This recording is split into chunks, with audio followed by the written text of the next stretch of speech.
William Gomis sera dans l'un des combats les plus compliqués pour les Français à l'UFC Paris. Il combat face à Joanderson Brito. On va faire notre petite analyse en format keys juste après l'intro. Yo, this is Dustin Poirier. Bienvenue sur Fight Minds. Bienvenue sur Fight Minds.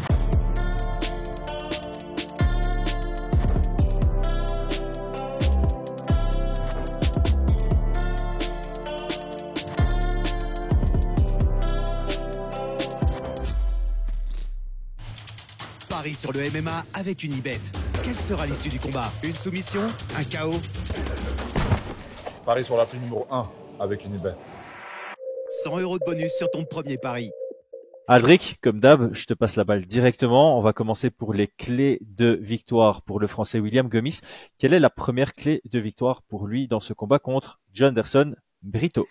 Salut mon Chris. Écoute, le match-up est effectivement compliqué parce que je trouve qu'on lui fait pas de cadeau à William, tant sur le combat qu'il devait faire au Brésil, sur lequel il y a eu le petit incident à la pesée, tant Brito. Cela étant, je trouve que j'entends beaucoup de critiques sur lui en ce moment, et moi je trouve que son run à l'UFC est pour l'instant très très bon.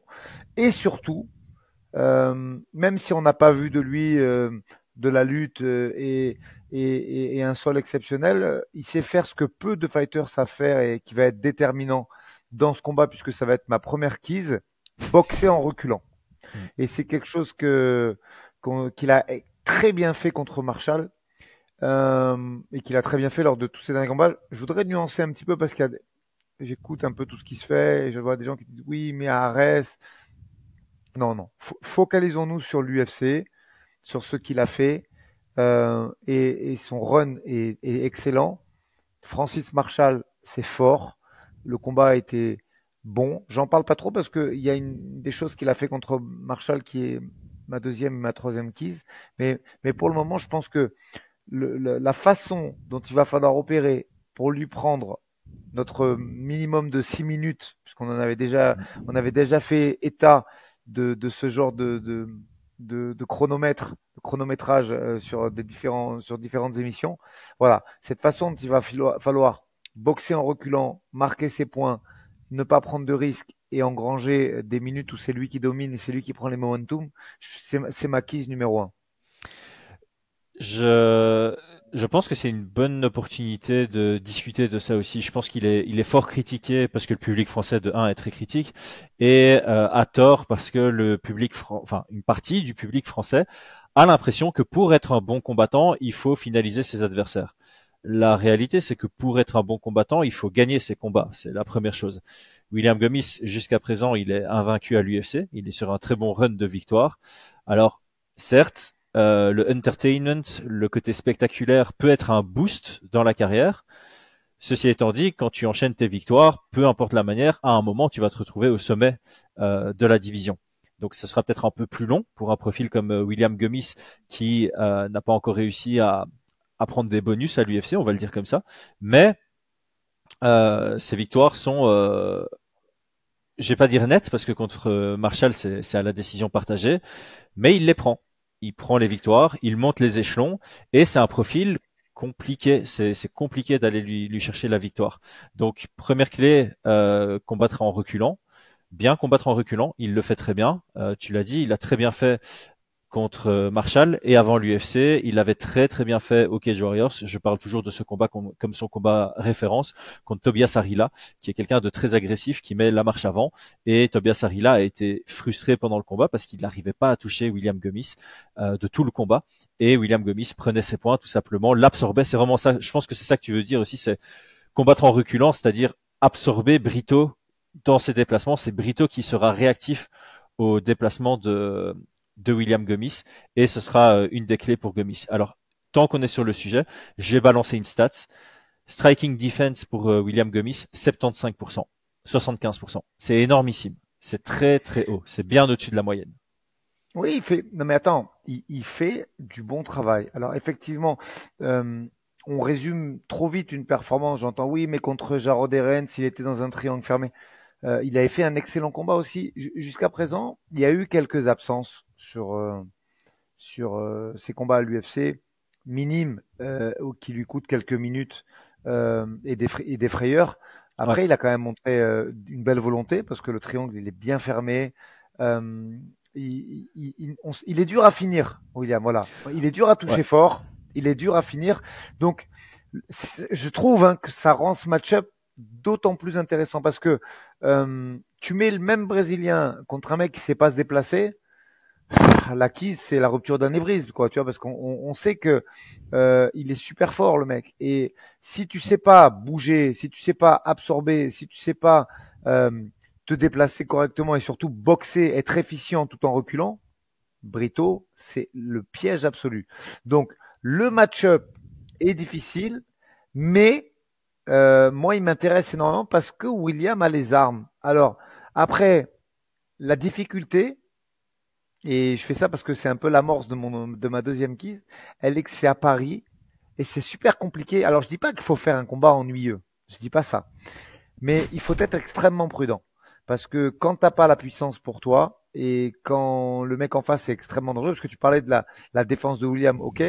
J'ai pas la stat pour Brito, mais Brito est fini. Hein. Il touche et est fini et il met du volume et, et c'est dangereux. Donc si tu sais pas te déplacer contre un mec comme ça, c'est un très gros risque qu'il y ait la clim à Paris le 28 au soir. Euh, vas-y, vas-y. Non, mais j'allais dire du coup, comme tu nous teases un peu la clé numéro 2, ne pas hésiter à foncer dedans. Ouais, en fait, un striker dangereux, il y a pour moi trois grandes façons de l'appréhender.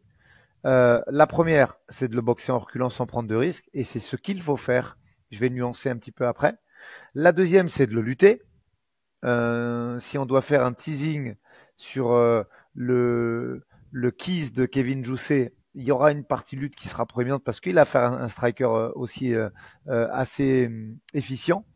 Ah, Et la attends, troisième, je te coupe juste parce que ce matin on vient d'enregistrer. Ah ben elle est sortie en fait la vidéo. Ouais, on vient de sortir la ok, vidéo game plan sur Jousset contre Battle et on parle justement de l'aspect lutte. Je te laisserai aller regarder après notre ouais, enregistrement. j'irai voir avec grand plaisir. Et, et donc, et la troisième, c'est d'être capable de fatiguer le striker. J'ai envie de te faire une comparaison très simple et d'actualité, c'est Holloway contre Gadji. C'est d'être capable de le fatiguer pour que les risques soient moindres Mhm. et de le finir en te permettant d'accélérer, chose que tu n'aurais pas pu faire dans les premières minutes du combat. Bon, c'est très vulgarisé ce que je viens de faire, mais voilà. Face à un mec qui a deux fers à repasser à la place des mains, alors, on pourrait parler aussi de travail en zone basse, de low kick. C'est pour ça que j'ai dit, je l'ai vulgarisé le process. Mais voilà, il y a une de ces trois clés qu'il faut être capable de faire, sans manquer de respect à William que j'apprécie beaucoup. Je ne sais pas, j'ai pas dit qu'il n'était pas capable. Je ne sais pas s'il est capable de lutter un mec comme Brito. Je ne sais pas. Pourquoi je ne sais pas? Parce qu'en fait, il l'a jamais montré. Parce que j'ai pas envie de te dire, il ne peut pas. Tu sais, en ce moment, il y a beaucoup de gens qui se prennent pour des experts. Je vois des trucs sur Instagram, sur Twitter. C'est un malade de faire ça. C'est pas. Mais t'en sais rien. Tu sais ce que t'es sur le tapis avec lui toute la journée. Est-ce que t'es capable de voir les qualités dans lesquelles il excelle et les choses qu'il travaille? Non.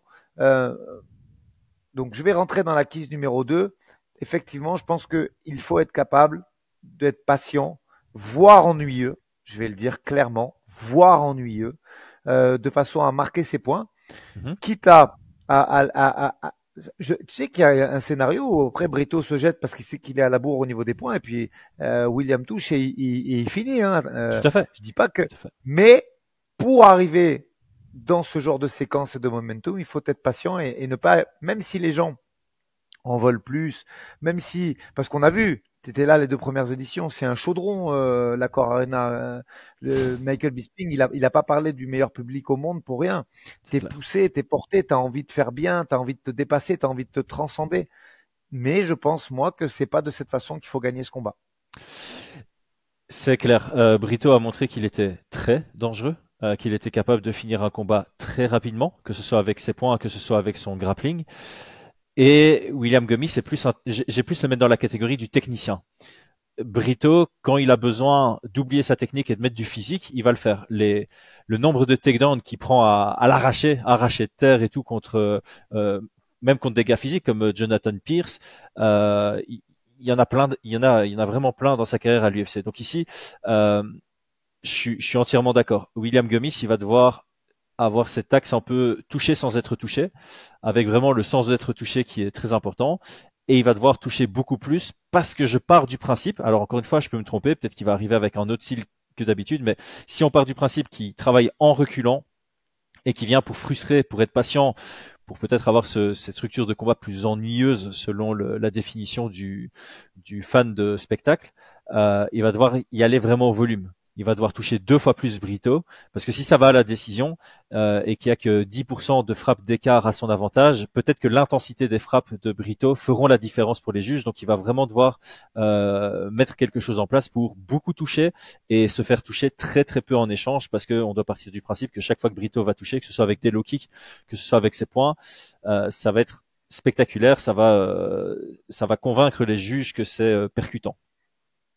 Ouais, je suis d'accord avec toi. Puis je voudrais faire, bon, on fait un tout petit intermède sur le quiz pour t'as prononcé le mot des juges.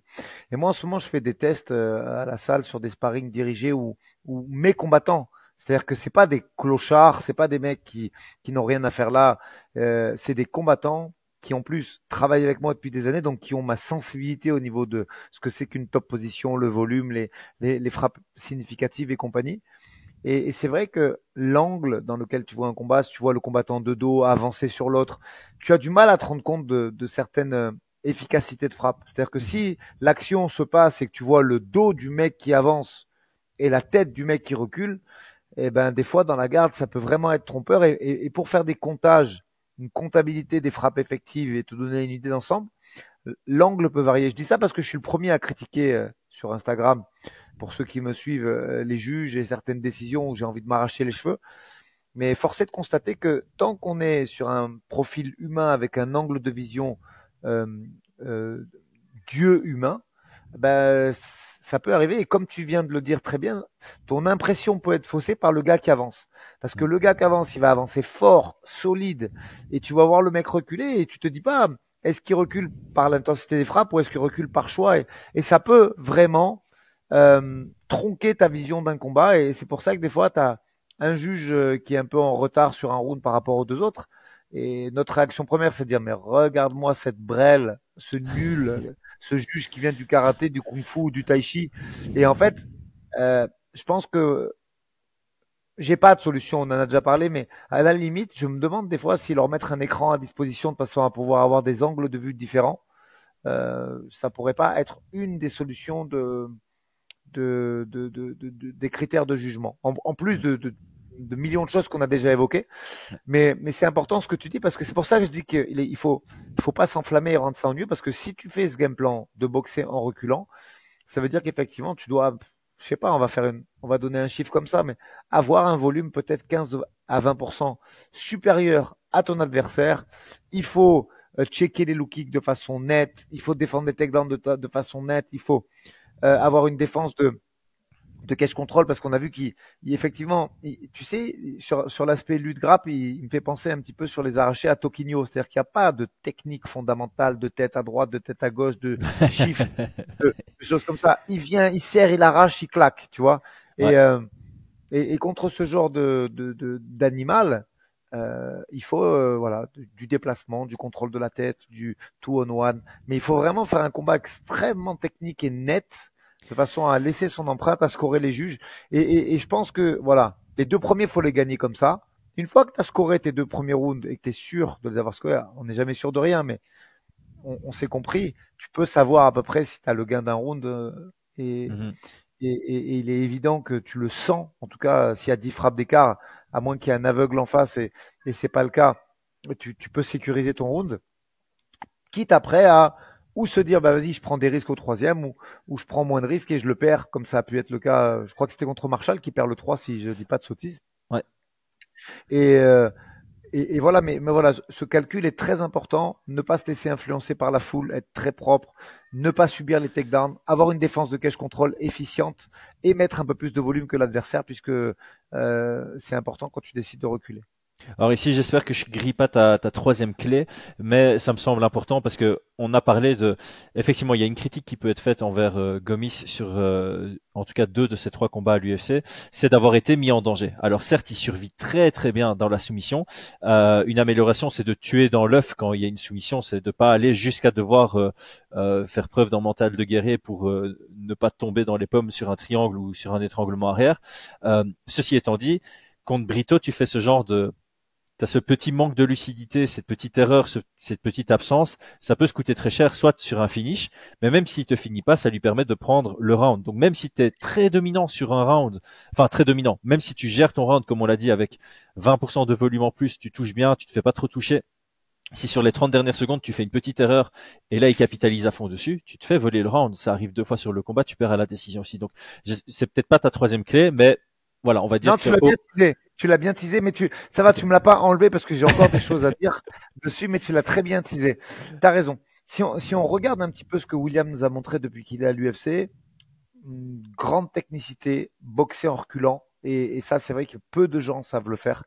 Je vais te dire franchement, à très haut niveau aujourd'hui, c'est-à-dire au port de l'UFC ou à l'UFC en France, on va parler des garçons. Je vois peu de gens. Allez, comme ça, si je dois donner 5 noms, je te parle de Cyril Gane, je te parle des frères Lapillus, je te parle de Elias Giroud et je te parle de William Gomis. Et il n'y a pas beaucoup de gens qui sont capables comme ça d'être efficients, de mettre du volume. Allez, petit teaser sur la prochaine analyse qu'on va faire. Faresiam. Et je t'ai donné mes 5. Mais ils sont peu nombreux, les mecs qui sont capables de faire ça. Et c'est une très grande qualité, même si c'est pas ce qu'il y a effectivement de plus spectaculaire. Chose très importante, tu me l'as teasé, en combat ça fait 15 minutes et on a dit la dernière fois qu'on a fait un podcast ensemble que si tu pouvais en gagnant 6, tu pouvais être capable de gagner un combat. Ouais, alors là-dessus, on peut même exagérer. On peut dire tu peux gagner 1 minute de combat et gagner un combat parce que t'as 4 minutes 30 où il n'y a pas grand-chose qui se passe et puis pendant 30 secondes t'accélères au round 1 et ça te permet de voler le round. Mais voilà, de manière vulgarisée, si le volume d'un combat est toujours le même, 6 minutes sont suffisantes. Ouais. Je suis d'accord. Mais aussi, dans les choses qu'il nous a montré William sur ses combats UFC, c'est effectivement, il y a des minutes où la concentration baisse. Moi, je le vois comme ça. C'est vrai qu'on l'a pas interviewé pour avoir sa vision de ses momentum. Et effectivement, je pense que clairement, là, contre Brito, il faut être très sérieux. Je pense vraiment qu'il faut faire le combat pas parfait, parce que tu peux gagner à la maison sans forcément faire de la perfection, mais il y a certaines absences qu'il a. Je donne un exemple, par exemple, grand respect pour Jarod Erens. J'ai adoré ce qu'il a fait debout parce que là, par contre, on avait affaire à un vrai kickboxer hollandais qui a une belle boxe. Et ça, là-dessus, pour moi, il a fait une masterclass. Par contre, je pense qu'en grappling, il y a un océan entre Brito et Erens. Donc là, sur la même absence, c'est plus compliqué. Parce qu'effectivement, un mec comme Brito, sur un triangle, ça tape pas, il va prendre une variante, il va te casser le bras. C'est vraiment à un certain niveau de jiu-jitsu, ils vont pas s'entêter sur une seule soumission. C'est-à-dire que tu as réussi à gainer, tu trouves 1 millimètre pour respirer comme si tu avais une branchie au lieu d'avoir des poumons. Eh ben, un mec vraiment fort, il va pas s'entêter là-dessus. La position, elle est mauvaise, il va prendre de l'angle pour essayer de renverser, pour essayer d'attaquer la clé de bras. Et je pense, moi, très sincèrement, même si j'ai dit qu'il était un peu animal sur les takedowns, qu'il est très efficient en grappling et capable de transformer une position sans s'entêter. Je pense que ça, c'est un truc, c'est ce qui est passé contre Erens, ce qui est passé contre Marshall, à un moment, ça va plus passer. Tu rentres dans le top 20 de ta division, tu te retrouves dans cette position-là, tu peux avoir le mental que tu veux, soit effectivement, il y a une transition pour casser un membre, soit tu t'endors. À un moment, ce sera ça. Et Brito, c'est potentiellement, tu arrives dans ce niveau-là. Tu arrives dans le niveau où, à risque de soumission, tu dois tuer la soumission au plus tôt. Tu dois pas être en mode, ok, je suis à la dernière étape, là je suis en mode survie, je suis plus en mode, je dois sortir. Ça passera pas. Je suis d'accord. C'est ça, et surtout que c'est pas des faiblesses. Tu sens que vraiment c'est une baisse de la concentration pendant ces combats, et je pense que c'est vraiment quelque chose sur lequel il a dû travailler. Et moi, je trouve quand même qu'on le voit monter crescendo. euh, sur son run à l'UFC. Donc c'est un jeune athlète Ouais. motivé, c'est où il va. Et je pense qu'on aura quelqu'un de plus fort et qui aura nettement progressé ce 28 septembre. Donc la troisième clé, c'est vraiment ce côté lucidité pendant 15 minutes sur les 15 minutes. Enfin, jusqu'à C'est la ça. dernière seconde du combat, quoi. Ouais, la concentration, ça me paraît être une quise qu'il faut évoquer parce que pour l'instant, s'il y a une critique à formuler sur ses prestations à l'UFC, c'est ça. C'est Ouais, la constance sur 15 minutes. c'est ça. Eh ben, on a fait le tour pour le français. On va passer au point d'attention de William Gomis, c'est-à-dire les clés de victoire de Brito. Quelle est la première pour lui? Très clairement, pour moi, s'il amène le combat dans la poche et qu'il est capable de rentrer au, alors j'ai envie d'inventer un nom, c'est même pas boxing range, c'est elbow range. Je pense il peut faire d'énormes dégâts là-dessus, clairement. Et je pense que vraiment la première keys, c'est ça, c'est être capable d'amener le combat. Alors, je disais elbow range, pourquoi? Parce que quelle que soit la défense de takedown d'un adversaire, si tu arrives à rentrer à une distance de clinch Muay Thai où tu peux toucher avec les coudes, si tu shootes à ce moment-là, t'as beau être champion olympique de lutte ou première division ou ce que tu veux, tu vas tomber. Parce que la hanche n'aura pas le temps t'auras pas suffisamment d'espace pour remettre le gars à distance et pour libérer ta hanche et tu vas tomber. Donc, compte tenu du fait que William est très très fort sur les déplacements et sur la défense de lutte quand il recule, il faut casser la distance. Et pourquoi c'était important de la mettre en premier? Parce que comme vous l'avez compris, dans une des deux hotkeys, il y aura le grappling. Parce que sur le papier, et encore une fois, moi je n'ai pas William sur mon tapis, donc je suis pas capable de vous dire non les gars. Tu vois, je fais un comparatif un peu simple. Beaucoup de critiques quand Manon a pris Blankfield, on dit ouais si ça va par terre elle est cuite. Moi sur notre podcast, je t'avais dit Chris, si ça va par terre il y a rien du tout.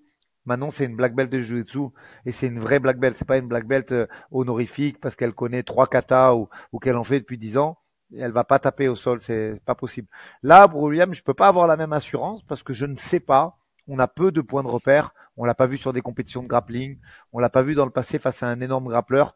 Donc, bien sûr que pour amener quelqu'un au sol, il faut être capable de casser la distance. Donc, première keys, casser la distance. Même si la première intention, c'est faire parler sa force, son striking, son KO power, parce que c'est ça le premier, Mhm. c'est effectivement être capable de réduire la distance.